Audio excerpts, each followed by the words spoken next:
महाप्राण निराला की एक कविता है, स्नेह निर्झर बह गया। यह कविता अपने आकार में छोटी है, पर अर्थ प्रसार और अर्थ व्यंजना में बहुत बड़ी कविता है। निराला जी जीवन यथार्थ के कवि हैं और हमारे जीवन की संरचना में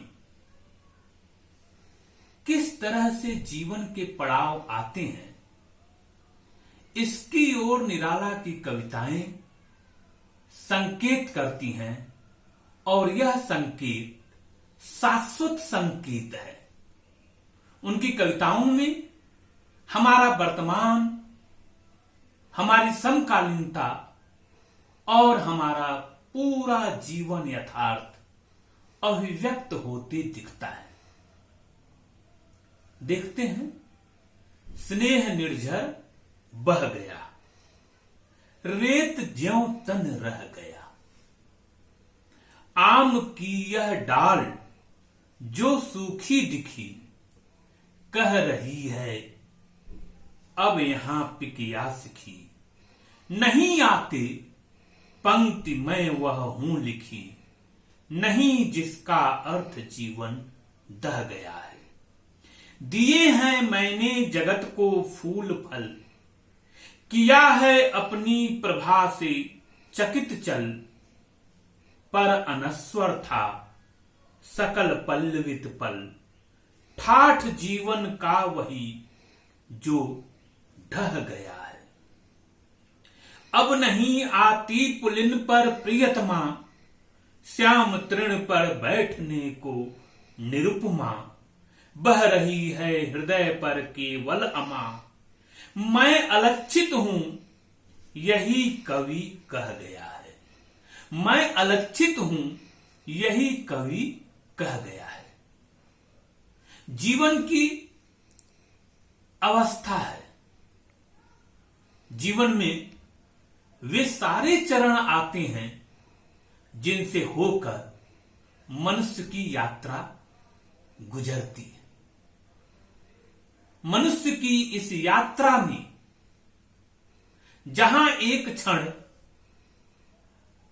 ये होता है कि वह संसार को बहुत कुछ दे रहा होता है, बहुत कुछ देने की स्थिति में होता है, और उसके आसपास उसकी परिधि पर बहुत सारे लोग बैठे होते हैं। एक उपयोगिता का सिद्धांत यहां काम कर रहा होता है और जीवन में एक क्षण ऐसा आता है जब धीरे धीरे लोग किनारा करने लगते हैं। यह कविता उस अवस्था की ओर भी संकेत करती है जो मनुष्य जीवन की या कहें जीवन मात्र की यात्रा में एक क्षण आता है जब हमारा ठाठ चुक गया होता है। हमारे जीवन के ठाठ, वैभव, ऐश्वर्य एक दिन धीरे धीरे शिखर पर जाकर एक पड़ाव पर रुक जाते हैं। यहां जो ठूठ है, जो ठाठ है, वह ठूठ जीवन की स्थिरता का एक संकेत है। और इस समय होता क्या है कि जो लोग भी पहले साथ चलते थे, वे सारे के सारे लोग धीरे धीरे किनारा कर लेते हैं। तो कवि कह रहा है कि स्नेह निर्झर बह गया। यह जो स्नेह था, निर्झर की तरह, झरने की तरह धीरे धीरे धीरे धीरे चला गया, बह गया। रेत ज्यों तन रह गया। अब यह शरीर रेत की तरह रह गया है। जर्जरा अवस्था में, बुढ़ापे में धीरे धीरे सब लोग साथ छोड़कर चल देते हैं। इस कविता के माध्यम से वृद्धावस्था पर भी विचार किया जाना चाहिए। यह जीवन का जो क्षण है वह इसलिए नहीं है कि सब लोग किनारा कर कर चल दें। कवि कह रहा है कि आज जो आम की यह डाल सूखी दिखी, यानी जो आज सूखा हुआ है वह एक समय में हरा भरा रहा होगा। दिया है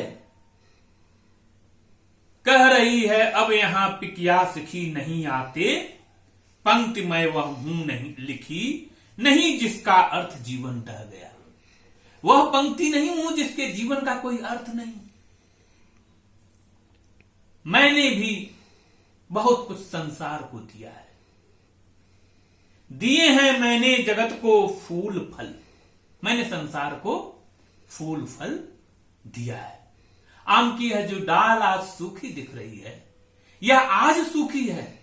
इसका मतलब यह नहीं कि हमेशा से यह सूखी थी, यह हमेशा से ठूंठ था।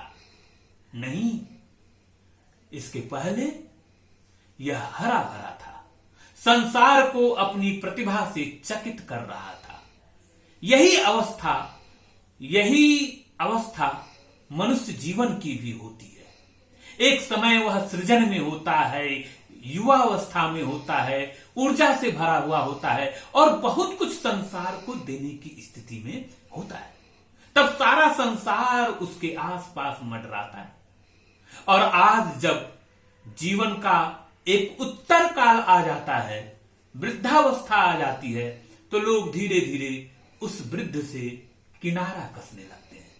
यह जो जीवन की एक असहाय अवस्था आती है, उस किनारे पर खड़े होकर निराला का कवि संकेत करता है, कहता है कि नहीं, मैंने अपनी प्रभा से चकित किया था, मैंने अपनी प्रतिभा से पूरे संसार को चकित किया था, ऐसे मुझे छोड़कर नहीं जा सकते।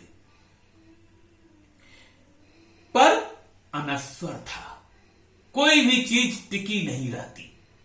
यह क्रम है आना और जाना, चीजें आती हैं और चली जाती हैं। तो यह जीवन जो है एक शाश्वत धारा की तरह चलता रहता है।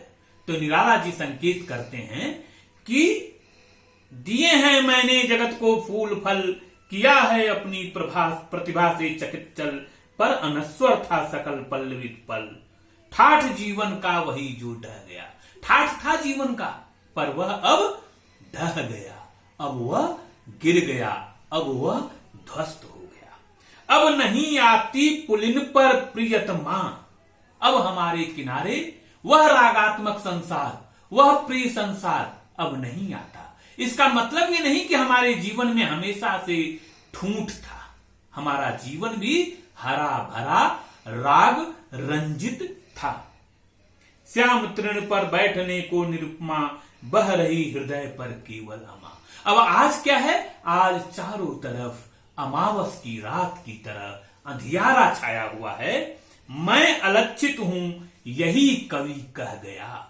मैं अलक्षित हूं, अब मेरी ओर कोई देखता नहीं। अलक्षित का मतलब कोई देखता नहीं, मैं देखने के योग्य भी नहीं रहा।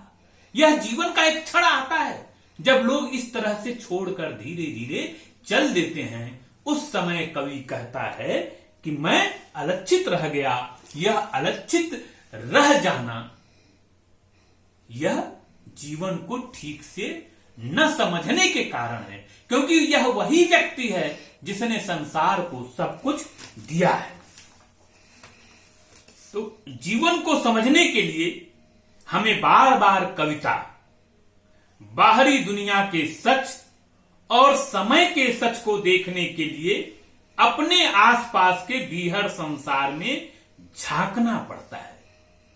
सच क्या है, कितने देर तक हमारी सत्ता है और कितने देर तक हम संसार के लिए हैं और कहां तक संसार हमारे साथ चलता है, यदि इस सच को जानना हो तो निराला जी की यह चर्चित कविता स्नेह निर्झर बह गया में हमें देखने को मिलता है।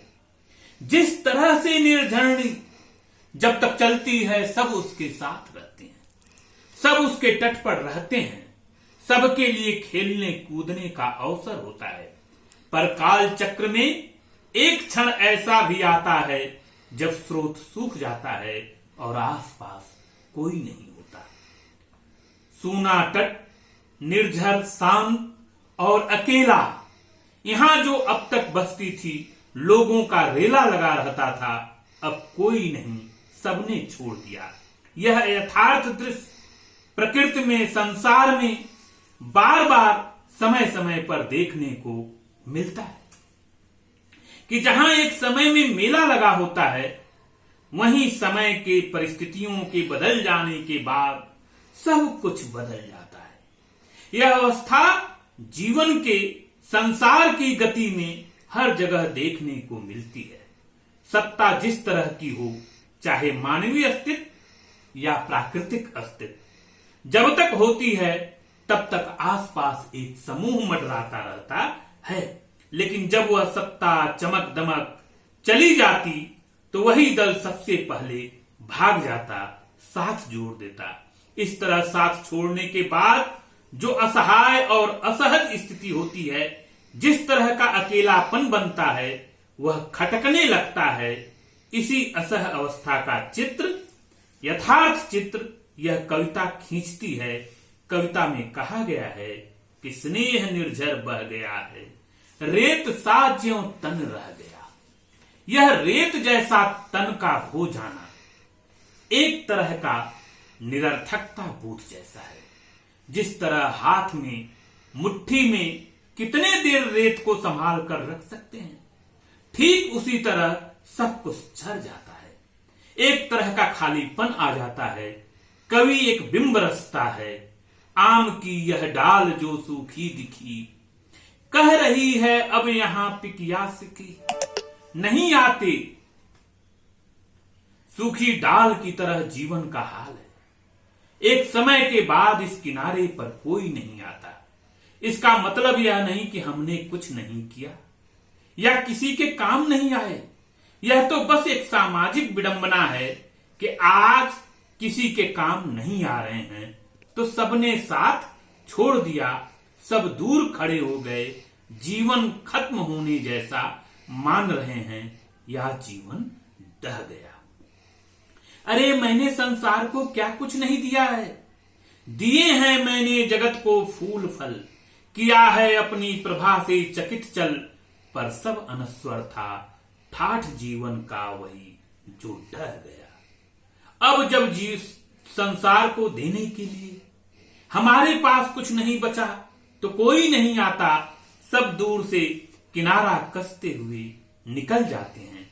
अब कोई भी मेरी जीवन रूपी डाल पर बैठकर गाना नहीं गाता।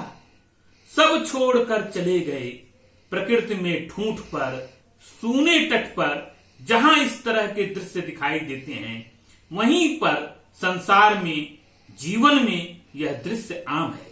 मनुष्य की दुनिया में भी चाहे हम जितना संवेदना, मानवीयता का ढिढोरा क्यों न पीटें, पर जब हमारी उपयोगिता होती है, जब तक हम लोगों के लिए काम आते हैं, वे सब लोग साथ होते हैं। पर जैसे ही देह जर्जर हो जाती है, धीरे धीरे सब छोड़ने लगते। मानव जीवन के इसी गहरे यथार्थ को एक रूपक बिंब सखी आम की डाल से व्यंजित किया गया है। रेत सा सारा संसार बिखर जाता है, इसे कैसे जतन करें, यह प्रश्न ही आंखों के आगे घूमता रहता है। यह एक सांसारिक सत्य है कि जब तक संसार में आपके पास सत्ता होती, जब तक आप कुछ करने की स्थिति में होते, लोग बाग आपकी पूछ खबर लेते रहते हैं। लेकिन जैसे ही शरीर अक्षम हो जाता, आप खाली हाथ हो जाते, सब साथ छोड़ने लगते। इस तरह की सामाजिक असहायता के विरुद्ध यह कविता मानवीयता की पुकार के लिए लिखी गई है। यह कविता साफ तौर पर कहती है कि मैंने संसार को बहुत कुछ दिया है, अब जब देने की स्थिति नहीं है तो समाज का, संसार का, मानवीय संवेदन का यह तकाजा बनता है कि वह मुझे इस तरह अकेला न छोड़े जैसे कि मैं कोई निरर्थक वस्तु हूं। अरे मैंने बहुत दिया है, अब तुम्हारा समय है। इसी में संसार की गति समाई है। मानवीय संवेदन को झकझोरने वाली यह कविता जीवन के यथार्थ और सत्य को सामने लेकर आती है तथा यह संदेश देती है कि हमें केवल उपयोगिता के सिद्धांत पर नहीं अपितु मानवीय करुणा और संवेदना के धरातल पर चलने की जरूरत है, तभी संसार समय और सच को ठीक से समझ पाएंगे। यह कविता काल क्रम और काल चक्र का महत्व बतलाती है, संसार को समझने की जरूरत पर जोर देती है। यह कविता हमें अपनी पिछली पीढ़ी, बुजुर्ग पीढ़ी के ख्याल की ओर मोड़ती है। यह कहती है कि हमने क्या कुछ नहीं लिया है उनसे, अब उनके लिए हमारी बारी है। व्यक्ति और समाज के बीच सही समन्वय व सामंजस्य की ओर संकेत, जीवन के गहन अनुभव व यथार्थ की कविता, एक दार्शनिक संदेश के साथ जीवन पर गहरी टिप्पणी, मर्म संवेदन को छूने वाली कविता, सूखी डाल और हरेपन की अवस्था से संसार के सच की अभिव्यक्ति, एक सार्थक संदेश के साथ हमें किसी को अकेला नहीं छोड़ना है। यह कविता इस बात का साक्ष्य है कि जो कुछ भी है संसार में वह एक सा नहीं रहता और संसार के इस बदलते रूप के साथ हमें सामंजस्य बिठाकर चलना होगा।